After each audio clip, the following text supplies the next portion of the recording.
അസ്സലാമു അലൈക്കും വറഹ്മത്തുള്ളാഹി. പ്രിയമുള്ള ശ്രോതാക്കളെ, പുതിയൊരു വീഡിയോയിലേക്ക് എല്ലാവർക്കും സ്വാഗതം. അപ്പോൾ നമ്മളിന്ന് പറയാൻ പോകുന്നത് സമസ്ത കേരള ഇസ്ലാം മത വിദ്യാഭ്യാസ ബോർഡിൻ്റെ 5ാം ക്ലാസ്സിൽ പഠിപ്പിക്കുന്ന അഖീദ എന്ന പുസ്തകം തന്നെയാണ്.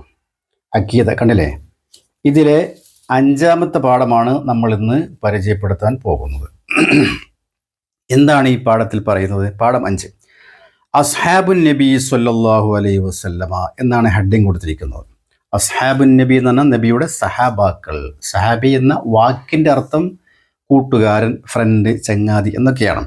പക്ഷെ ഇവിടെ എല്ലാ നബിക്ക് പരിചയമുള്ള എല്ലാ ആളുകളും നബിയുടെ സഹാബാക്കളുടെ കൂട്ടത്തിൽ ഉൾപ്പെടുമോ? ഇല്ല. പിന്നെ സാങ്കേതികമായിട്ട് സഹാബി എന്ന് പറഞ്ഞാൽ ആരാണ്? അതിവിടെ പറയുന്നുണ്ട്. ഇതാണ്, മുഅ്മിനായ നിലയിൽ നബി സല്ലല്ലാഹു അലൈഹി വസല്ലമ തങ്ങളുടെ അടുക്കൽ അല്പമെങ്കിലും താമസിക്കുകയും മുഅ്മിനായി തന്നെ മരിക്കുകയും ചെയ്തവർക്കാണ് സഹാബി എന്ന് പറയുന്നത്. മനസ്സിലായില്ലേ?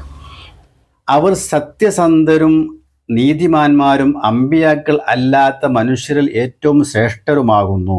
അവരെ സ്നേഹിക്കലും ആദരിക്കലും നമുക്ക് നിർബന്ധമാണ്. ആരെ? സഹാബാക്കളെ. പിന്നെ നബി സല്ലല്ലാഹു അലൈഹി വസല്ലം വഫാത്താകുമ്പോൾ 1,00,000-ൽ പരം സഹാബികൾ ഉണ്ടായിരുന്നു. അവരിൽ 10 പേർ സ്വർഗം കൊണ്ട് സന്തോഷ വാർത്ത അറിയിക്കപ്പെട്ടവരാണ്. ആരെ സന്തോഷ അറിയിച്ചു കൊടുത്തത്? നബി.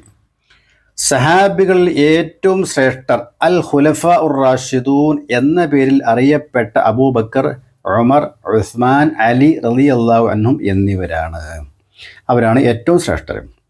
സ്വർഗം കൊണ്ട് സന്തോഷ വാർത്ത അറിയിക്കപ്പെട്ടവർ ഇവരാകുന്നു. താഴെ പറയുന്ന ആളുകളാണ് സ്വർഗം കൊണ്ട് സന്തോഷ വാർത്ത അറിയിക്കപ്പെട്ട 10 ആളുകൾ. ആരൊക്കെയാണ്?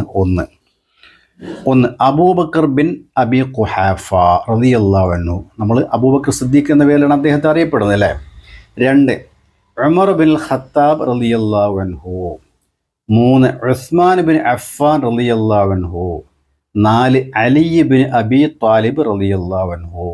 5 സഅദ് ബിൻ അബി വഖാസ് റളിയല്ലാഹു അൻഹു. 6 സഈദ് ബിൻ സെയ്ദ് റളിയല്ലാഹു അൻഹു. 7 സുബൈർ ബിൻ അവ്വാം റളിയല്ലാഹു അൻഹു.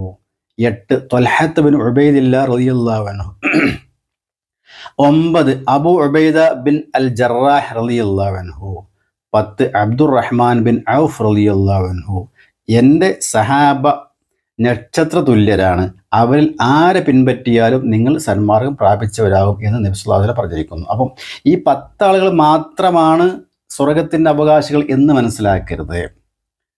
മനസ്സിലായോ? ആരൊക്കെയാണ് സ്വർഗത്തിൽ കിടക്കാൻ അള്ളാഹുവിനാണ് അന്തിമമായി തീരുമാനിക്കാൻ കഴിയും. പക്ഷേ ഈ 10 ആളുകളെ കുറിച്ച് 10 ആളുകളോട് നബി സല്ലല്ലാഹു അലൈഹി വസല്ലം മുൻകൂട്ടി അറിയിച്ചു കൊടുത്തിട്ടുണ്ട് നിങ്ങൾ സ്വർഗത്തിലാണ്. അതെങ്ങനെയാണ് അറിയിച്ചു കൊടുത്തത്? അള്ളാഹുവിൻ്റെ അള്ളാഹു അദ്ദേഹം നബി സല്ലല്ലാഹു അലൈഹി വസല്ലം തങ്ങൾക്ക് അറിയിച്ചു കൊടുത്തിട്ടുണ്ടാകും, അല്ലേ? അല്ലാതെ നബി സല്ലല്ലാഹു അലൈഹി വസല്ലം സ്വന്തമായിട്ട് പറയില്ലല്ലോ. അപ്പം അങ്ങനെയാണ് ഈ 10 ആളുകളോട് അറിയിച്ചു കൊടുത്തിട്ടുണ്ട്. അവർ അശ്റത്തുൽ മുബശ്ശിരീൻ, സ്വർഗം കൊണ്ട് സന്തോഷ വാർത്ത അറിയിക്കപ്പെട്ടവർ എന്ന പേരിലാണ് അറിയപ്പെടുന്നത്. മനസ്സിലായില്ലേ? അപ്പം ഇൻഷാ അല്ലാഹ് ഈ പാഠത്തിൽ ഇത്രമാത്രം. ഇൻഷാ അല്ലാഹ് മറ്റു വീഡിയോ വേണ്ടി നമുക്ക് വീണ്ടും കാണാം. അസ്സലാമു അലൈക്കും വറഹ്മത്തുള്ളാഹി തആല വബറകാതുഹു.